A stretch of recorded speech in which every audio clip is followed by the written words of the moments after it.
과거의 만행에 대해 충분히 반성하고 보상할 기회를 주기 위해 2차 세계대전 이후 망했던 일본을 하늘이 다시 부흥을 시켜주는 기회까지 선사했지만 이러한 기회를 모두 뿌리치고 또다시 한국전쟁을 부흥해 동아줄로 삼겠다는 그들의 모습을 보면서 그들은 원래부터 그런 그릇이 되지 못한 민족이었고 세계를 이끌어갈 수도 없는 사람들입니다.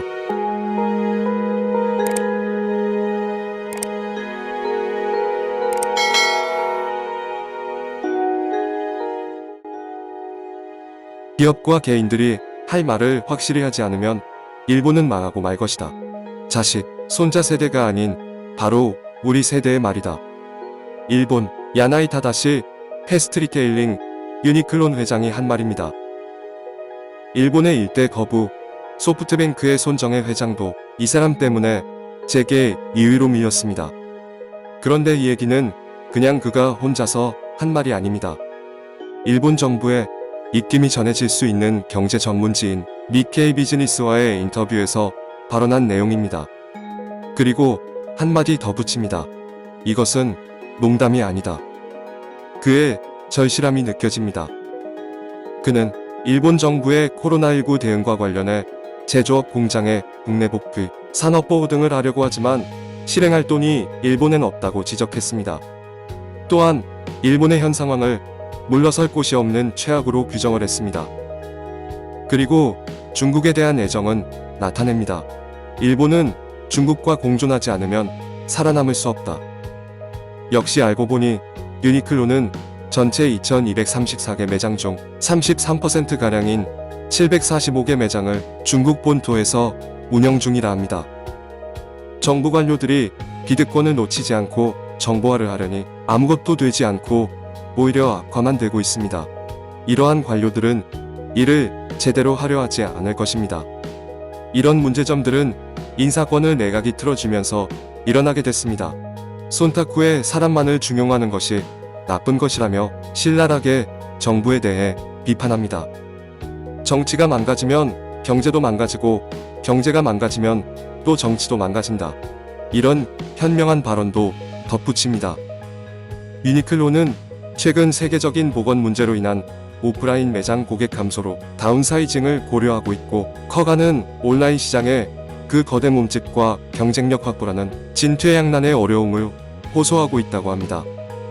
패스트리테일링은 올 회계연도 매출과 영업이익이 각각 전년 동기 대비 13%와 49% 감소할 것으로 전망하고 있습니다.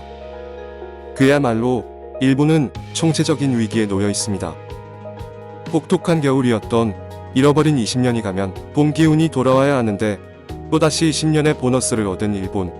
그렇게 30년이 가면 더 혹독한 현실이 마주할 것이라는 전망이 지배적입니다. 그런데 지금 그 30년의 막바지 와 있는 시기입니다.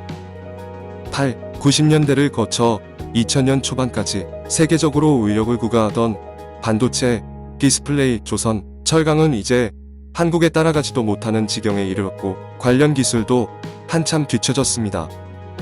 그나마 남은 기술 관련 업체인 소부장 산업이 힘을 발휘했었는데 앞뒤 안 보고 때린 한국 경제 제재에 여파로 일어난 일본 불매운동의 영향으로 또다시 어려움을 겪게 되며 한국뿐만 아니라 일본의 처연한 현실을 전 세계에 홍보하는 꼴이 되어버렸습니다. 진실은 우리만 보는 것이 아니라 관심 있는 모두에게 공유되는 믿음과 가치로 연결됩니다. 이젠 남은 건 자동차 산업입니다. 일본의 마지막 보류인 자동차 산업도 팬데믹 여파로 인해 최근 수익성이 크게 악화되었는데 잘 나가던 닛산은 무려 7조 원이라는 적자의 구렁텅이에 빠지며 허우적거리고 있습니다. 뭐 적자 좀 나더라도 미래라도 희망적이면 한순간의 어려운 추억쯤으로 넘어갈 수도 있는데 자동차의 미래기술 투자에는 인색함 그 자체입니다. 사실 인색한 것이 아니라 변화 혁신을 거부하는 기존 세대들로 인해 발전을 만들어내지 못하는 실정입니다.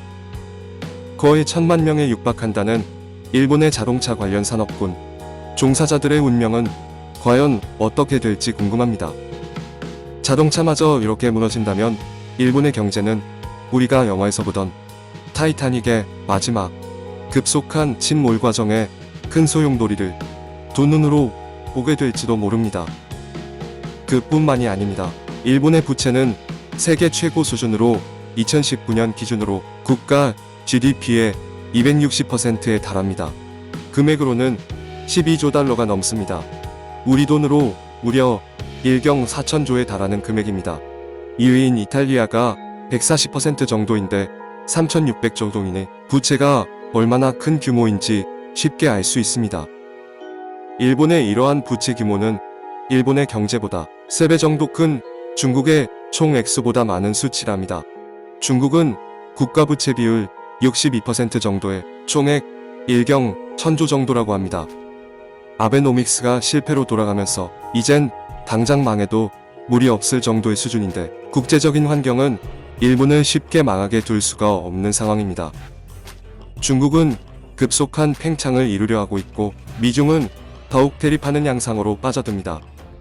이러한 와중에 일본의 붕괴는 상당한 미국 국채를 보유한 일본에 의해 미국에도 큰 여파를 주게 되어 타격이 갈 수밖에 없는 상황이기에 미국은 상황 악화를 막기 위한 구멍난 댐에 댐질 공사를 하고 있는 실정이라 하겠습니다.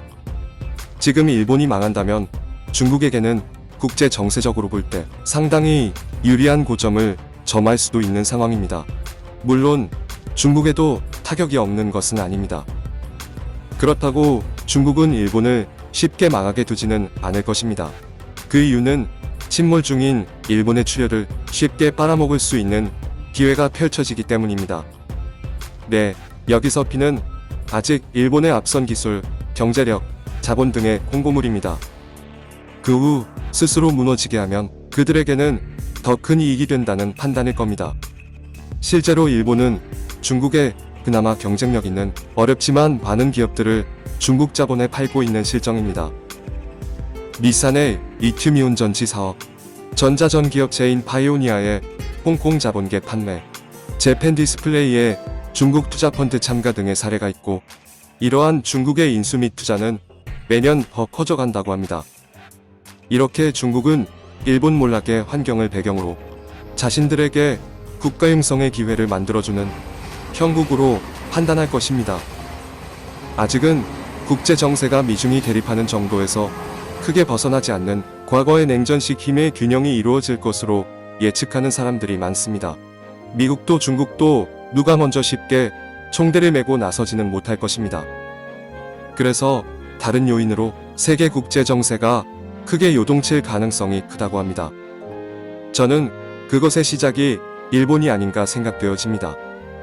과거의 만행에 대해 충분히 반성하고 보상할 기회를 주기 위해 2차 세계대전 이후 망했던 일본을 하늘이 다시 부흥을 시켜주는 기회까지 선사했지만 이러한 기회를 모두 뿌리치고 또다시 한국전쟁을 부흥의 동아줄로 삼겠다는 그들의 모습을 보면서 그들은 원래부터 그런 그릇이 되지 못한 민족이었고 세계를 이끌어갈 수도 없는 사람들입니다. 당시 그렇게 잘 나가던 일본이 급작스레 분위기 바뀌며 30년이라는 긴 경제 불황이 온 것이 인간의 힘으로 가능한 얘기는 아닐 것입니다. 하늘도 잠시 착각할 때가 있는 겁니다. 그들이 철저히 망가지고 몰락하는 과정을 우리는 팝콘 들고 지켜보기만 하면 됩니다. 이상 레볼루션 울림이었습니다. 시청해주셔서 감사드리며 더 좋은 내용으로 여러분들께 다시 찾아뵙도록 하겠습니다. 고맙습니다.